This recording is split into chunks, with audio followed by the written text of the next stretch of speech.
আসসালামু আলাইকুম। আশা করি আপনারা সবাই ভালো আছেন। আমি 10টা স্টক নিয়ে আলোচনা করব আজকে।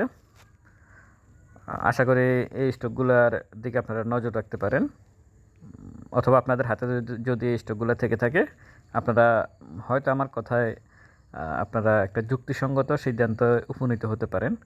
অবশ্যই আমি এই স্টকগুলোতে কোনো বাই সেল নির্দেশ করি না। আপনারা আপনাদের নিজ দায়িত্বে যে কোনো স্টক বাই অথবা সেল করবেন, এটার জন্য আমি অথবা আমার চ্যানেল কোনোভাবে দায়ী নয়। প্রথমে যদি আমি আসি লিন্ডিবিডি নিয়ে, দেখেন কিভাবে সে শার্প ফল করে ফেলছে। আমি যদি বলি মাত্র 400% ক্যাশ ডিভিডেন্ড দিয়েছে। আমি মাত্রটা এই জন্য বললাম, সে বিগত কোয়ার্টারে অন্তর্বর্তীকালীন লভ্যাংশ দিয়েছিল 41%। এখন সে হঠাৎ করে 400%-এ নিয়ে চলে আসছে কেন? এত ইন্টারন্যাশনাল একটা ব্র্যান্ডের কোম্পানি যদি এরকম প্রতারণা করে ক্ষুদ্র বিনিয়োগকারীদের সাথে, তাহলে দুঃখজনক। এটা তার প্রাইস এই মুহূর্তে 949 টাকা এই মুহূর্তে। তাহলে এটা তো হইল না, তাকে 41% অন্তর্বর্তীকালীন কোয়ার্টার সম্ভবত 2তে বা 3তে দিয়েছিল সে 41%। ওটাই বা তাকে দিতে বলতেছে কে? আর এখন সে এসে 700% ক্যাশ ডিভিডেন্ড দিয়েছে, এটাই বা দিতে বলতেছে কে? এগুলা বিনিয়োগকারীদের ব্রেনগুলোকে আসলে ডিস্ট্রয় করে দেওয়া ছাড়া আর কোনো কিছু না আমি মনে করি। আপনারা আপনারা এই কারণে আমি বলি বারবার যে অস্বাভাবিক এই স্টকটা নিয়ে আমি অনেকের সাথে কথা বলছিলাম তখন আমি বারবারই বলছিলাম, যেহেতু সে অস্বাভাবিক একটা ডিভিডেন্ড দিয়েছে 41%, এরপর কোয়ার্টারে সে কী করে এটা দেখার বিষয়। আর আমিও বুঝি না যে বিনিয়োগকারীরা এই যে এখানে গিয়ে সবাই এখানে গিয়ে 1080-র উপরে গিয়ে সবাই শেয়ার বাই করছে লিন্ডিবিডি। কেন এখানে যে যখন পড়েছিল তখন কিনে নাই কেন? এই যে 2 মাস, 2.5 মাস, 3 মাস যে এক জায়গায় পড়েছিল, এই 900, 950, 850, 850 থেকে 950-এর মধ্যে যে এই স্টকটা গুড়গুড় করছিল, তখন অ্যান্টিনিয়ার নাই কেন? এত দ্রুত প্রফিটের আশা করেন কেন? এটা তো উচিত না। একটা স্টক কিনে 3 মাস, 4 মাস, 5 মাসও বসে থাকতে হইতে পারে। সুতরাং আপনারা এই ধরনের স্টকে আগ থেকেই পজিশন নিয়ে রাখবেন। এই যারা 1000-এর উপরে কিনছেন, আপনারা এখন কখন গিয়ে এই স্টক থেকে আপনারা প্রফিট পাবেন? হ্যাঁ, আপনারা ডিভিডেন্ড পাবেন, সেটা ঠিক আছে। এখন এই স্টকটাতে পজিশন কি নেবেন কিনা, নতুন করে, অথবা যারা নতুন করে এন্ট্রি নিতে চাচ্ছেন যারা, তারা কি নেবেন কিনা? আমার কথা হচ্ছে যে এই মুহূর্তের জন্য না। এই মুহূর্তে কেন না? সে কিন্তু আজকে ভলিউম করছে প্লাস নিচে পড়ছে লিন্ডিবিডি। আপনারা নিচের ভলিউমটা দেখতেছেন, লাল একটা ক্যান্ডেল, উপরে ভলিউমটা কী বলে ক্যান্ডেল তো দেখতে পাচ্ছেন। নিচের যে ভলিউমটা, এই ভলিউমটা অনেক বড়। তার মানে সে স্মার্ট মানে এই স্টকটাতে সেল দিতে দিতে নিচে আসছে। কোনো স্টক যদি, এটা থেকে একটা জিনিস বুঝবেন, কোনো স্টকে যদি হঠাৎ করে নিচের দিকে শার্প ফল করে কিন্তু ভলিউম করে না, তাহলে বুঝবেন যে ওই স্টকটা খুব দ্রুত রিকভার দেবে, আবার উপরে চলে যাবে। কিন্তু কোনো স্টক যদি ভলিউম করে করে নিচে পড়ে, তাহলে এটুকু বুঝবেন যে এই স্টকটা উপরে যাইতে সময় লাগবে। কারণ এখানে স্মার্ট মানি শেয়ারটাকে সেল দিয়ে দিয়ে নিচে নিয়ে আসছে। ঠিক লিন্ডিবিডির এই মুহূর্তে অবস্থাটা এরকমই, যে স্মার্ট মানি শেয়ারটাতে সেল দিয়ে দিয়ে নিচে আসছে। এখন এখানে তার ভলিউম কমতে হবে আগে। নিচে যে ভলিউমের বারগুলো দেখতেছেন, এগুলো কমে আসতে হবে। যে বিগত দিনে দেখেন না, ছোটো ছোটো অনেক ভলিউম, নিচে অনেক ছোটো ছোটো ক্যান্ডেল, এরকম যখন হবে তখন কি আপনারা এন্ট্রি নিতে পারেন। অথবা এরকম হয়তো হবে না, এর থেকে একটু বেশি হবে ভলিউম, কিন্তু ভলিউমটা কমতে হবে, কমার পরে গিয়ে এন্ট্রি নেবেন। লিন্ডিবিডির বিষয়ে আপাতত এইটুকুই। সে যেহেতু নিচে আসতেছে, এখনও তার নিচে একটা উইক আছে, এটা একটা পজিটিভ দিক।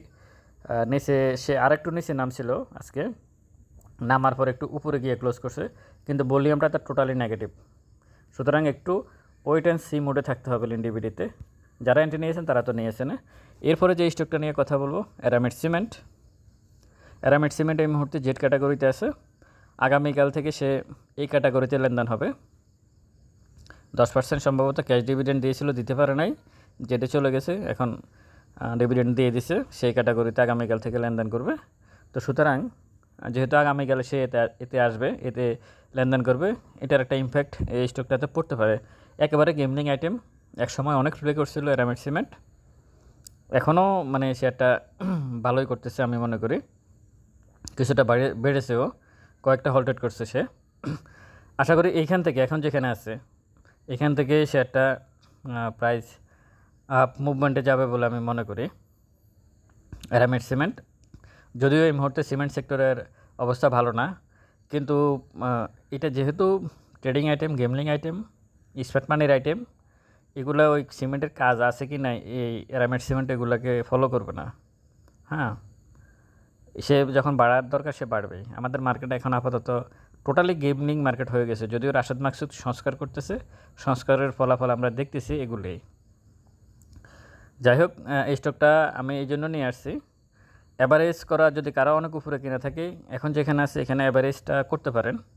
অ্যাভারেজ করার একটা সুযোগ আছে, কারণ সে অন্তত 8-10টা ওয়ার্কিং ডেজ একই জায়গায় বসে আছে, সুতরাং এখান থেকে সে একটা টান দিতে পারে উপরের দিকে। এরপর যে স্টকটা নিয়ে আমি কথা বলবো, south Bangla agricultural bank, totally trading stock. এখানে যারা প্রফিটে ছিলেন 2-3 বার প্রফিট টেক করছেন অনেকে। এখন যেখানে আছে এখানে যদি কারো অনেক উপরে কিনা থাকে সাউথ বাংলা এগ্রিকালচারাল ব্যাংক, তাহলে আপনারা এখানে অ্যাভারেজ করার একটু চিন্তা ভাবনা করতে পারেন। তবে প্রাইসটা আরেকটু নিচে আসতে পারে আমার ধারণা, একটু, খুব বেশি না, 8.50 to 8 টাকা পর্যন্ত হয়তো আসতে পারে। 8 টাকা পর্যন্ত আসলে নতুন করে এন্ট্রি নেওয়ার চিন্তা ভাবনা করা যেতে পারে। তখন অ্যাভারেজ তো করবে না, প্লাস নতুন করেও এন্ট্রি নেওয়ার একটা স্কোপ থাকতে পারে। কারণ হচ্ছে এই স্টকটা ট্রেডিং স্টক এবং ভালো, মানে এই গত কয়েকদিনে কিন্তু অন্তত 1-1.5 মাসে সে ভালো একটা প্রফিট দিয়েছে। 1-1.5 মাসে ভালো একটা প্রফিট দিয়েছে সাউথ বাংলা এগ্রিকালচারাল ব্যাংক। যাদের হাতে ছিল তারা খুব ভালোভাবে সেটা থেকে প্রফিট টেক করতে পারছে, যদি সঠিকভাবে তারা এন্ট্রি নিতে পারে। এরপর আমি যে স্টকটা নিয়ে কথা বলবো সেটা হচ্ছে রূপালী ব্যাংক। এখানে এই জায়গায় যারা বিনিয়োগকারী আছেন তারা একটু হতাশাগ্রস্ত, কারণ এই সাউথ বাংলা এগ্রিকালচারাল ব্যাংক আর রূপালী ব্যাংক কিন্তু সেম ক্যাটাগরির ব্যাংক। এরা কিন্তু ট্রেড, মানে যখনই দাম প্রাইস বাড়ে এই দুইটা ব্যাংকের প্রাইস, এই দুইটার সাথে আরও আছে, আইএফআইসি আছে, এবি ব্যাংক আছে, প্রাইস বাড়ে। রূপালী ব্যাংকও কিছুটা বাড়ছিল, সে 24 টাকা 50-60 পর্যন্ত গিয়েছিল। আপনারা দেখতেই পাচ্ছেন এখানে একটা ভলিউম সে করছে 24 টাকা 50-60-এ। তো এই ব্যাংকটা অনেক দিন ধরে 22 টাকা 50 থেকে 23 টাকা 50, 22 টাকা 50 থেকে 23 টাকা 50, এই 1 টাকার ভিতরে সে অন্তত, আমি যদি বলি, গত 2 মাস ধরে সে একই জায়গায়, ফেব্রুয়ারি মার্চ, পুরো ফেব্রুয়ারি এভাবে গেল, মার্চের আজকে 16 তারিখ, এই আমি কি বলবো, 1.5 মাস থেকে 2 মাস সে একই জায়গায় এভাবে আছে, 1.5-2 মাস থেকে সে একই জায়গায় আছে। আমি আশা করি খুব দ্রুত আপনারা এখান থেকে একটা রিকভার পাবেন। অনেকেই আজকে রূপালী ব্যাংক নিয়ে জানতে চাইছেন, আমি রূপালী ব্যাংক নিয়ে একটা কথা বলি। আজকে শেয়ারটার প্রাইস হচ্ছে 22 টাকা 60 পয়সা। আপনারা এই শেয়ারটার ইয়েতে চলে যাবেন, মানে সেলার আর বায়ারের যে গ্রাফসটা আছে ওইখানে গিয়ে দেখবেন সে 22 টাকা 90 পয়সা পর্যন্ত মাত্র 3,000-6,000 শেয়ার দিয়ে কিন্তু 22 টাকা 90 পর্যন্ত সে সেল দিয়ে রাখছে, মানে টোটালি ভাওতা বাজে।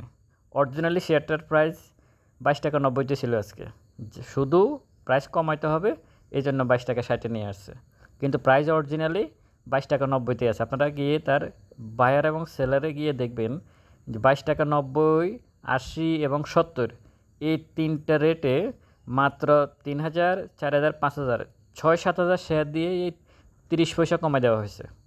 এটা কোনো আমাদের মতো ক্ষুদ্র বিনিয়োগকারীরা করে না, এটা স্মার্ট মানিরা করছে। আপনারা এই স্টকটা নিয়ে একটু, যারা এখানে অনেক দিন ধরে আটকে আছেন, একটু অপেক্ষা করেন, এখান থেকে আপনারা বেরোতে পারবেন, খুব ইজিলি বেরোতে পারবেন। আমি মনে করি না এটা নিয়ে, মানে আজকে ব্যাংক খারাপ করছে এই জন্য হয়তো একটু প্রবলেম হয়েছে, এটুকুই, আর কিছু না, এর বাইরে কোনো কিছু না। কিন্তু সেটা একেবারে সাপোর্ট জোন যেটাকে বলে, সেখানে একেবারে একদম ওইখানে সে স্টে করতেছে এই মুহূর্তে। আর এখানে 100% নিশ্চিত থাকতে পারেন, 100% এই ব্যাংকটাতে স্মার্ট মানি আছে। এরপর আমি যে স্টকটা নিয়ে কথা বলবো, প্রাইম ব্যাংক। আমি গতকালকে বলছিলাম এই শেয়ারটা দেখেন, সে 20% ক্যাশ ডিভিডেন্ড দিয়েছে, অলরেডি ডিক্লেয়ার করে ফেলছে। আজকে শেয়ারটা কিন্তু হল্টেড থাকার কথা ছিল হিসেবে, সে গতবারের থেকে আরও অনেক বেশি ডিভিডেন্ড দিয়েছে, প্রায় 2.5% বেশি ডিভিডেন্ড দিয়েছে। এরপরও শেয়ারটা কিন্তু শুধু আজকে ব্যাংকের শেয়ার খারাপ করছে, এই দৃষ্টিকোণ থেকে প্রাইম ব্যাংক খারাপ করছে, ব্যাংকের শেয়ারটা খারাপ করছে, এই জন্য প্রাইম ব্যাংক আজকে কিন্তু কোনোভাবেই খারাপ করার কথা না, এটা হচ্ছে আমার কথা। কারণ সে ডিভিডেন্ড দিয়েছে এবং ডিভিডেন্ড ডিক্লেয়ার করছে, ডিভিডেন্ড বৃহস্পতিবারে সে ডিভিডেন্ড ডিক্লেয়ার করছে। আজকে ওই ডিভিডেন্ডের একটা প্রভাব এই স্টকটাতে পড়ার কথা ছিল, কিন্তু সেটা পড়ে নাই। তো আশা করি খুব দ্রুত, কিন্তু সেলাররাও যে খুব বেশি সেল দিছে সেটাও না, খুব কম সেল দিছে, সেটা নিচের ভলিউম দেখলে আপনারা বুঝতে পারতেছেন।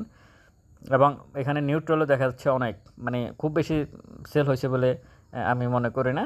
এখান থেকেই শেয়ারটা আপ মুভমেন্টে যাওয়ার সম্ভাবনা আছে। আর ব্যাংকের সেই স্টক নিয়ে আপনারা ভালো ভালো ব্যাংকে যদি আপনারা এন্ট্রি নিয়ে থাকেন, এত টেনশন করার কিছু নাই, এখনও অনেক সময় আছে। ব্যাংকের শেয়ারের প্রাইস বাড়া ডিভিডেন্ড ঘোষণাকে কেন্দ্র করে বাড়তে পারে, রেকর্ড ডেটের আগে বাড়তে পারে, মানে অনেকগুলোই মানে স্টেপ এখনও বাকি আছে ব্যাংকের প্রাইস বাড়ার জন্য।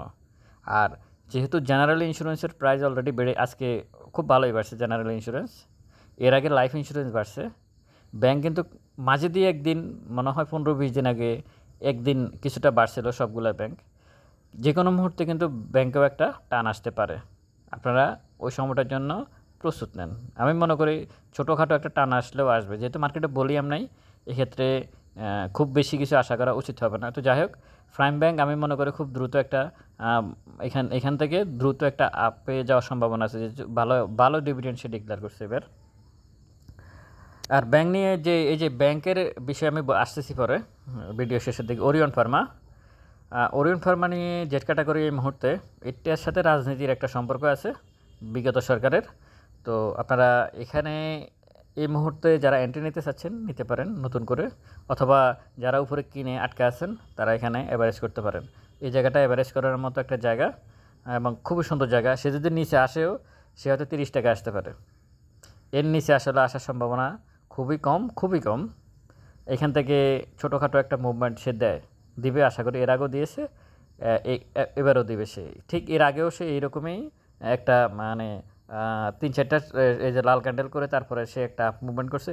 এবার হয়তো কয়েকটা লাল ক্যান্ডেল করছে, এবার একটু বেশি করছে, বরং এখান থেকে আরেকটু ভালো কিছু হবে বলে আমি মনে করি। মোটামুটি বলাই যায় যে এখান থেকে প্রাইস কিছুটা হলেও আপ হবে ওরিয়ন ফার্মার। এরপর যে স্টকটা নিয়ে আমি কথা বলবো, জিপিএস ইস্পাত। যারা অনেক উপরে কিনছেন তারা এখানে অ্যাভারেজ করতে পারেন। অ্যাভারেজ করার জন্য সুন্দর একটা জায়গা এটা জিপিএস ইস্পাতের। আর নতুন করে যারা এন্ট্রি নিতে চাচ্ছেন নিতে পারেন। জুন ক্লোজিং শেয়ার, মাথায় রাখবেন এটা জুন ক্লোজিং। ওরিয়ন ফার্মাও কিন্তু জুন ক্লোজিং। এখানে শুধু ব্যাঙ্কগুলো ছাড়া বাকি ডিন্ডিবিটি ছাড়া বাকি যা আছে সবই জুন ক্লোজিং। তো এই জিপিএস ইস্পাতটা কিন্তু এর আগেও এইভাবে পড়ছিল, পড়ে আবার উঠছে, 2 দিন উঠছে, আবার আজকে ঠিক যে জায়গা আছে আমি মনে করি খুব দ্রুত। দেখেন প্রাইসগুলো কিন্তু খুব বেশি বাড়ে না, সে পড়ছে কয়দিন, এই প্রত্যেকটা শেয়ারের প্রাইস এরকম। সে এখানে দেখেন একটু কয়েকটা ক্যান্ডেল করছে, নিচে লাল সবুজ মিলেই যদি হিসাব করেন 1টা 2টা 3টা 4টা 5টা 6টা 7টা 8টা 9টা 10টা 11টা লাল সবুজ ক্যান্ডেল করে সে নিচে পড়ছে। কিন্তু সে উঠছে কয়দিনে? 2 দিনে, ঠিক আছে, সে উঠছে 2 দিনে। বেশিরভাগ স্টকে আপনারা এইভাবে দেখবেন যে 10-12 দিন ওয়ার্কিং ডেজে পড়ে, কিন্তু উঠে তখন 1-2 দিনেই যতটুকু উঠে ততটুকুই, এর বাইরে আসলে খুব বেশি কিছু আশা করা উচিত হবে না। এই কারণে মানে সর্বোচ্চ বটমে একটা স্টকে এন্ট্রি নেওয়াটা হচ্ছে বুদ্ধিমানের কাজ। যে পিএস ইস্পাতে আপনারা অ্যাভারেজ করতে পারেন, নতুন করে এন্ট্রি নিতে পারেন, নেওয়ার যারা চিন্তা ভাবনা করেন তারা নিতে পারেন। ভলিউমটাও কমে গেছে, আশা করি এখান থেকে প্রাইসটা আপে যাবে। এরপর যে স্টকটা নিয়ে কথা বলবো, ইউনিয়ন ইন্স্যুরেন্স, জেনারেল ইন্স্যুরেন্সের একটা স্টক। এটা অনেকদিন জেডে ছিল, এখন এতে আছে, অস্বাভাবিক ভলিউম করছে। আশা করি আগামীকালকেও যদি ইন্স্যুরেন্স টানে স্টকটা ভালো কিছু করার সম্ভাবনা আছে বলে আমি মনে করি। তবে উপরে অনেক বড় একটা উইক করে ফেলছে, এটা নেগেটিভ, এবং অস্বাভাবিক ভলিউম করছে, এটাও নেগেটিভ, দুইটাই নেগেটিভ। আমার কাছে মনে হচ্ছে না খুব বেশি স্টকটার উপরের দিকে যাবে, সময় বলবে। যদি যায় তাহলে তো ভালোই, তবে বিগত দিনে সে এখান থেকেই বারবার নিচে চলে আসছে। এটা আসলে ইউনিয়ন ইন্স্যুরেন্সের দোষ না, টোটাল ইন্ডেক্সের দোষ। ইন্ডেক্সও কিন্তু এইরকমই 5100 থেকে 5200 যাওয়ার পরে আবার নিচে চলে আসে। ওটাকে কেন্দ্র করে ওই সবগুলো স্টকের প্রাইজই আপনারা কিছুটা উপরে দেখেন আবার নিচে চলে আসে, ব্যাপারটা কিন্তু এরকমই হচ্ছে। তো আমি আপনাদেরকে বলবো যে এর ভিতরে নতুন করে যারা এন্ট্রি নিচ্ছেন তারা যদি প্রফিট টেক করতে পারেন, এটাই আমি মনে করি সবচেয়ে ভালো। এই যে ইউনিয়ন ইন্স্যুরেন্স কতদিন দেখেন বসে আছে, অন্তত 20টা ওয়ার্কিং ডেজ বসে থাকার পরে গিয়ে যারা একদম নিচে গিয়ে এন্ট্রি নিছে তারাই মূলত প্রফিট টেক করতে পারছে। তো আমার কথা হচ্ছে এটাই যে আপনারা আসলে যখন কোনো স্টক কিনবেন, স্টক কেনার সময় সর্বোচ্চ নিচের লেভেলে গিয়ে কেনার চেষ্টা করবেন, এবং আপনাকে বসে থাকার একটা অভ্যাস তৈরি করতে হবে। আমার প্রাইস কেন বাড়ে না, সবগুলো বাড়তেছে না, সবগুলোর প্রাইস তো বাড়ে না। এসালম, এসপি সিরামিক, তা খান ব্রাদার্স এরকম কয়েকটা স্টক আছে, এরা ছাড়া বাকিগুলো কিন্তু বাড়তেছে না, ওরা কিন্তু চুপচাপে বসে থাকে। আপনারা হয়তো দেখতেছেন আজকে জেনারেল ইন্স্যুরেন্সগুলো বাড়ছে, যে ইউনিয়ন ইন্স্যুরেন্স, যারা ফ্লোরের আশেপাশে কিনে রাখছে এইসব স্টকগুলো, তারা এখনও 40-50% লসে আছে। সুতরাং এই বাড়াতে তাদের কিছু যায় আসে না। এরপর যে স্টকটা নিয়ে আমি কথা বলবো, এই স্টকটা কোনোভাবেই অ্যাভারেজ করার জন্য এই মুহূর্তে নয়, নতুন করে এন্ট্রি নেওয়ার জন্য প্রযোজ্য হবে না। এরপর যে স্টকটা করবো Munnu fabrics. Munnu fabrics textile খাতের একটা স্টক, এখন যেখানে আছে এখান থেকে বাড়ার সম্ভাবনা খুবই বেশি, খুব বেশি। সে কিন্তু বাড়বে কিন্তু একদিন। আপনারা দেখেন এখানে দেখেন একদিন বাড়ছে, অনেক বড় একটা ক্যান্ডেল, এখানে 2 দিন বাড়ছে, এইখানে মানে সবুজ যে ক্যান্ডেলগুলো করতেছে সবুজ সবুজ, এই সবুজ ক্যান্ডেলগুলো কিন্তু মূলত কিন্তু সে 1 দিন 2 দিনের জন্য বেড়ে আবার সে আগের জায়গায় চলে আসে। সো এখন যেখানে আছে বলি এমন ইচ্ছা নাই, এবং নিচে সুন্দর একটা ক্যান্ডেল, এখান থেকে বাড়ার চান্স অনেক বেশি। মুন্নু ফ্যাব্রিক্সের যতটুকুই বাড়ে এখান থেকে বাড়ার চান্সটা অনেক বেশি। যারা আজকে এন্ট্রি নিছে আমি আশা করি তারা খুব দ্রুত একটা প্রফিট টেক করতে পারবে মুন্নু ফ্যাব্রিক্স থেকে। সেফ জোনে আছে এই স্টকটা এই মুহূর্তে। এরপর যে স্টকটা নিয়ে আমাকে অনেকে ফোন দিয়েছেন, মিডল্যান্ড ব্যাংক। এখানে বেশিরভাগ ফোন আসছে আমার কাছে যে অ্যাভারেজ করবো কিনা, কারণ এখানে বেশিরভাগ বিনিয়োগ করে 25 টাকা লেভেলে আটকে আছে। 25 টাকা লেভেলে কেন কিনছে আমি জানি না, কারণ 25 টাকা লেভেলে সে কোনোভাবেই কেনার সুযোগ ছিল না, কারণ সেটা খুব দ্রুত তখন ভলিউম করে করে নিচে পড়তেছিল। তবে এই স্টকটার এখন ভলিউমটা কমে গেছে একটু, আর যেহেতু মিডল্যান্ড ব্যাংকের ভলিউমটা কমে গেছে, আমি আশা করি সে এখানে স্টে করবে কিছুদিন। আপনারা কি এখন অ্যাভারেজ করবেন মিডল্যান্ড ব্যাংক? না, এখন অ্যাভারেজ করার সময় না। অ্যাভারেজ কখন করবেন? অ্যাভারেজ করবেন এই যে মুন্নু ফ্যাব্রিক্স দেখতেছেন না, এরকম যখন আপ ডাউন করবে, 5% বাড়বে, 3% কমবে, আবার 5% বাড়বে, 2% কমবে, এইভাবে কমবে বাড়বে 8-10 দিন এরকম থাকবে, 10-12 দিন একই জায়গায় থাকবে, এরকম থাকবে এরকম। এখন এখানে 60টা ক্যান্ডেল দেখতেছেন, এরকম যদি 10-12 দিন সে একই জায়গায় থাকে, অথবা এই মুন্নু ফ্যাব্রিক্সের এই গ্রাফসটা দেখতেছেন না, এই জায়গাটা, এই জায়গায় যদি এই মিডল্যান্ড ব্যাংক এরকম থাকে, ঠিক এরকম যখন থাকবে, তখন আপনারা অ্যাভারেজ করে নেবেন এই মিডল্যান্ড ব্যাংক, তখন অ্যাভারেজ করবেন। এখন অ্যাভারেজ করার সময় না। সে কি নিচে আসবে কি না, আরও নিচে আসবে কি না, এটা এখনও কনফার্ম না। সে আরও নিচে আসতে পারে, তো সম্ভাবনা খুবই কম, কারণ সে 15 টাকা থেকেই কিন্তু উপরে উঠছে। সে কিন্তু 15 টাকা, মিডল্যান্ড ব্যাংক কিন্তু 15 টাকা থেকেই উপরে উঠছে। সে কিন্তু ওই 15 টাকার আশেপাশে, কিন্তু এখন 16.50, তো সে 15 টাকার আশেপাশে কিন্তু গুড় করতেছে, এই 16.50 বা 15 যাই হোক এর ভিতরে আছে। এখানে আপনাদেরকে একটু ওয়েট অ্যান্ড সি মোডে থাকতে হবে মিডল্যান্ড ব্যাংক। তারপর আপনারা, আমি যে গ্রাফসটা দেখালাম মুন্নু ফ্যাব্রিক্সের, ওই রকম একটা গ্রাফস, কখনও 8% বাড়তেছে, কখনও 8% কমতেছে, 4% বাড়তেছে, 3% কমতেছে, তখন বুঝবেন যে স্মার্ট মানি যারা এই মিডল্যান্ড ব্যাংক নিয়ে প্লে করছে, তারা এখানে একটু থামবে, মানে তারা থামছে, তাদের পতনটা শেষ করছে তারা। এখন তারা আবার এই স্টকটা নিয়ে চিন্তা ভাবনা করতেছে বাড়াবে। এখন কখন বাড়াবে সেটা সময় বলবে, কিন্তু অ্যাভারেজ করার সময় এখনও হয় নাই, নতুন করে এন্ট্রি দেওয়ার এখনও সময় হয় নাই। দুইটার কোনোটাই মিডল্যান্ড ব্যাংকে এখনও হয় নাই। এই হচ্ছে অবস্থায় 10টা স্টক নিয়ে আমি আলোচনা করলাম। এখন এর বাইরে আমি যদি দুইটা কথা বলি আপনাদের কাছে, এখন মার্কেটের পজিশন যেটা হচ্ছে, আজকে যেমন 400-450 কোটি টাকার লেনদেন হচ্ছে, বারবারে কিন্তু এসালম, এসপি সিরামিক, খান ব্রাদার্স, ওরিয়ন ইনফিউশন আবার একটু থামছে এখন। এই 8-10টা স্টক কিন্তু গত 2.5 মাস 3 মাস থেকে কিন্তু মাঝে দিয়ে কেপিপিএল ভালো করছে, মানে প্রাইস আপ হয়েছিল, নিউ লাইন কিছুটা ভালো করছিল, এখন আবার ওগুলো বাদ দিয়ে কয়েকটা প্রাইস নিয়ে প্লে হচ্ছে। এখন যে কোনটা কখন প্লে করবে এটা আপনি জানেন না। তো যেহেতু জানেন না, সেহেতু আপনি স্টকগুলোতে ঢোকার দরকার নাই। তো এই স্টকগুলো আপনি কথা একটাই যে ভাই আমার প্রাইস তো বাড়তেছে না, প্রাইস কমতেছে কিনা সেটাও দেখার বিষয়। আপনি দেখা গেছে বেশিরভাগই আপনার কাছে এখন মনে হচ্ছে যে না ঠিক আছে আমি এই স্টকটা ছেড়ে দিই, এটাতে প্রাইস বাড়তেছে না, লসও নয় লাভও নয়, ছেড়ে দিই, গিয়ে দেখি ওটা তো খুব বাড়তেছে, ওই স্টকটাতে এন্ট্রি নিলে মনে হয় প্রফিট করবো। আপনি যখনই এন্ট্রি নেবেন তখনই দেখবেন ওই শেয়ারটার প্রাইস কমে গেছে। সুতরাং দরকার নাই, যেখানে বসে আছেন সেখানে বসে থাকুন। একটা স্টকের প্রাইস যদি 10% না কমে, কোনো স্টকের প্রাইস যদি 10% কমে, তারপর আপনি চিন্তা করতে পারেন যে হ্যাঁ আমার শেয়ারটার প্রাইস কমে গেছে। আপনি যদি ভালো স্টকের সাথে থাকেন, ডিভিডেন্ড বেজ স্টকের সাথে থাকেন, তখন আপনি বরং ওটা আরও ভালো স্টকের সাথে থাকলে আপনার যদি প্রাইস কমে আপনি অ্যাভারেজ করবেন, সেটা আরও ভালো। কিন্তু সমস্যা হচ্ছে কি, আমরা আজে বাজে স্টক কিনি, যখনই প্রাইস কমবে তখনই এটাকে কী বলে ভয় পেয়ে যায়, কারণ আমরা জানি যে স্টকটা দুর্বল। এই স্টকটা কিন্তু কোথায় নিছে না বা আমি জানি না, কারণ আমি জানি এটা দুর্বল স্টক আমি কিনছি। তখন একটু প্রাইস কমলেই মাথার ভিতরে একটা টেনশন ঢুকে যায়, প্রাইস জানি কতটুকু কমে। কিন্তু ভালো স্টক যদি হতো, ভালো স্টক যদি কিনে, তখন কিন্তু এই টেনশন কিন্তু করবে না, কোনো বিনিয়োগকারী করবে না। যতই কমবে সে কিন্তু টেনশন করবে না, তার ধারণা আছে এই স্টকটার প্রাইস এখন সে 52 উইকে সর্বনিম্ন দামে আছে, আমি এখানে এন্ট্রি নিচ্ছি, সে এখন কমতেছে, এটা তার বিষয়। ডিভিডেন্ড সে ঠিক আছে, EPS, net operating cash flow সবই ঠিক আছে, সে টুডে টুমোরো 52 উইকের টপে যেখানে ছিল তার আশেপাশে সে যাবে, কোনো টেনশন হবে না আর। কিন্তু আমাদের এখানে সমস্যা হচ্ছে আমরা যে স্টকগুলো কিনি দুর্বল স্টক কিনি, এরপরে যখনই প্রাইস কমে তখন আমরা টেনশনে পড়ে যাবো, টেনশনে পড়াটা স্বাভাবিক। এই কারণে টাকা দিয়ে টেনশন করার কোনো দরকার নাই, টাকা দিয়ে ভালো স্টক কিনেন, কিনে চুপচাপ বসে থাকেন। আমার কথা হচ্ছে এটা, আমি যে স্টকগুলো নিয়ে করছি প্রতিটা স্টক এখানে এখানে লিন্ডিভিডি ছাড়া প্রতিটা স্টক হচ্ছে trading stock. Midland bank, Munnu fabrics, union insurance, GPS Ispat, Orion pharma, prime bank, Rupali bank, south Bangla agricultural bank, Aramit cement, Linde BD, সবগুলো স্টকেই হচ্ছে লিন্ডিভিডি ছাড়া বাকি যে স্টকগুলো আছে বেশিরভাগ স্টকে ট্রেডিং স্টক। সুতরাং আপনারা আপনাদের সিদ্ধান্তে বাইসেল করবেন, আমার সিদ্ধান্তের উপর আপনারা কোনো বাইসেল নির্ধারণ করবেন না। ভালো থাকবেন সবাই। স্টক সাজেশন এবং পোর্টফোলিও ম্যানেজ করার জন্য ডেসক্রিপশন বক্সে নাম্বার দেওয়া আছে, যোগাযোগ করতে পারেন। আসসালামু আলাইকুম।